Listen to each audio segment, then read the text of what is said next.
നമസ്കാരം, ഭാരത് ലൈവിലേക്ക് സ്വാഗതം.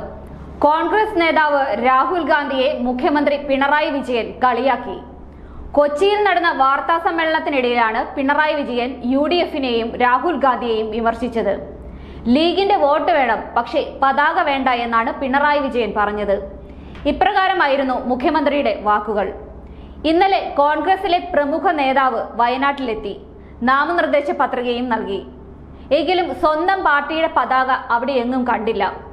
സ്വന്തം പാർട്ടി പതാക ഉയർത്തിപ്പിടിക്കാൻ പോലും കഴിയാത്ത പാർട്ടിയായി കോൺഗ്രസ് മാറുന്നത് എന്തുകൊണ്ടാണ്? രാഹുൽ ഗാന്ധി വയനാട്ടിൽ മത്സരിക്കുന്നത് കോൺഗ്രസ് സ്ഥാനാർത്ഥിയായിട്ടാണ്.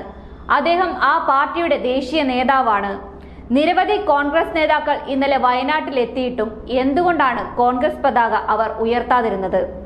കഴിഞ്ഞ തവണ വിവാദമുണ്ടായത് കൊണ്ടാണ് മുസ്ലിം ലീഗിന്റെയും കോൺഗ്രസിന്റെയും പതാക ഒഴിവാക്കിയതെന്നാണ് ഒരു മാധ്യമം റിപ്പോർട്ട് ചെയ്തത്. പതാക ഒഴിവാക്കിയത് ഭീരുത്വകരമായ പ്രവൃത്തിയാണ്. മുസ്ലിം ലീഗിന്റെ പതാക ഉയർത്താതിരിക്കാൻ സ്വന്തം പാർട്ടിയുടെ പതാകയ്ക്ക് പോലും അയിത്തം കൽപ്പിക്കുന്ന അവസ്ഥയിലേക്ക് കോൺഗ്രസ് എത്തി. ലീഗിന്റെ വോട്ട് വേണം, പതാക വേണ്ട. ഇന്നത്തെ കോൺഗ്രസ് നേതാക്കൾക്ക് ആ പതാകയുടെ ചരിത്രം അറിയില്ല എന്ന് സംശയമുണ്ട്. ഇന്ത്യൻ സ്വാതന്ത്ര്യ സമരത്തിന്റെ സമ്പന്നമായ ചരിത്രത്തോടൊപ്പം ആ പാർട്ടി പതാക ഉയർത്താൻ ജീവത്യാഗം ചെയ്ത ദേശാഭിമാനികളെ കൂടി മറന്നിരിക്കുന്നു. മഹാത്മാഗാന്ധിയുടെ ആശയമാണ് ആ ത്രിവർണ പതാക. അത് എല്ലാ ഇന്ത്യക്കാരെയും ഒരുപോലെ പ്രതിനിധീകരിക്കുന്നു. ആ പതാകയുടെ അടിസ്ഥാന സത്വം ഉൾക്കൊണ്ടാണ് ഇന്ത്യയുടെ പതാകയ്ക്ക് രൂപം നൽകിയത്.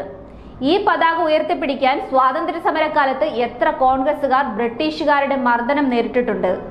ഈ ചരിത്രം കോൺഗ്രസുകാർക്ക് അറിയില്ലേ? പിണറായി വിജയൻ ചോദിച്ചു. ഇന്ത്യൻ സ്വാതന്ത്ര്യ സമര ചരിത്രത്തിലെ സമ്പന്നമായ ചരിത്രത്തോടൊപ്പം ആ പതാക ഉയർത്തിപ്പിടിക്കാനായി ജീവത്യാഗം ചെയ്ത ധീര ദേശാഭിമാനികളെ കൂടി മറന്നിരിക്കുന്നു. 1921 ഇന്ത്യയെ പ്രതിനിധീകരിക്കുന്ന സ്വാതന്ത്ര്യ സമരത്തിന്റെ ആശയത്തെ പ്രതിനിധീകരിക്കുന്ന ഒരു പതാക എന്നത് മഹാത്മാഗാന്ധിയുടെ ആശയമായിരുന്നു. ആ പതാകയുടെ അടിസ്ഥാന സത്ത ഉൾക്കൊണ്ടുകൊണ്ടാണ് ഇന്ത്യ എന്ന മഹത്തായ ജനാധിപത്യ റിപ്പബ്ലിക്കിന്റെ പതാകയ്ക്ക് രൂപം നൽകിയതെന്ന് ഓർക്കണം. സ്വന്തം അസ്തിത്വം പണയപ്പെടുത്തരുതെന്നും പിണറായി വിജയൻ ഓർമ്മിപ്പിച്ചു.